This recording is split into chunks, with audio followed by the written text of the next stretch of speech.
Donald Trump just made one of his strongest pro-crypto comments yet. And honestly, whether people love him or hate him politically, this matters for Bitcoin. According to recent reports, Trump said he would never let crypto die, while continuing to position the United States as a future leader in digital assets and financial innovation. Now, obviously, politicians say a lot of things during election cycles. People should always stay realistic about that. But at the same time, the fact that a former US president, and potentially future president, is openly defending crypto at this level would have sounded completely insane just a few years ago. And honestly, I think that alone says something important about how much the industry has evolved, because crypto is no longer this tiny niche internet experiment sitting outside the financial system. Now it is tied into politics, regulation, global finance, national competitiveness, and even geopolitical strategy. That is a completely different phase of the market. Now, according to Trump's recent comments, he framed crypto as an important area the United States cannot afford to fall behind on, especially as other nations continue expanding blockchain infrastructure and digital finance initiatives globally. And honestly, that narrative is becoming increasingly common on both sides of politics. Because whether regulators fully embrace crypto or not, one thing is becoming obvious: digital assets are not disappearing. Now, at the same time, the market itself still remains extremely emotional. Bitcoin has recently been fighting around major support levels while traders react to geopolitical tension, Iran headlines, interest rate uncertainty, and broader macro pressure. And honestly, I think that contrast is interesting. Short-term, the market panics constantly. Long-term, the infrastructure and political integration around crypto keeps growing anyway.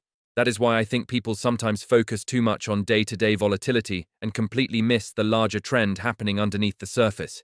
Because 10 years ago, governments mostly ignored Bitcoin. Now governments openly debate who controls the future of digital finance. That shift matters.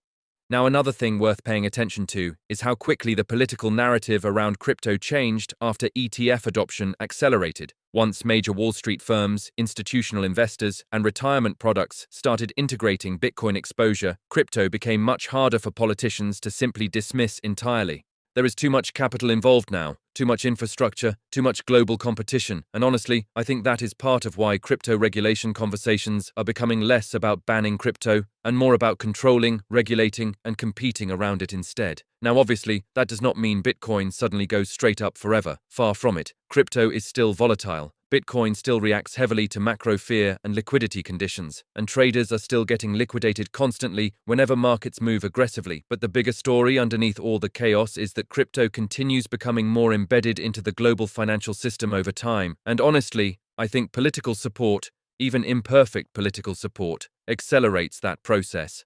Now, personally, during volatile markets like this, I also think wallet security and flexibility matter more than ever. That is why many crypto users prefer secure multi-chain wallets like the Best Wallet app, especially as crypto adoption expands and more users enter the ecosystem. Because whether markets are bullish or bearish, being able to manage assets securely across multiple chains actually matters, especially in crypto.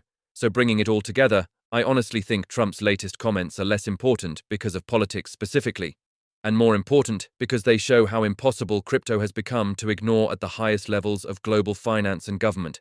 The debate is no longer whether crypto survives. The debate now is who leads the next phase of digital finance. And honestly, that may end up being one of the biggest long-term bullish signals for Bitcoin overall.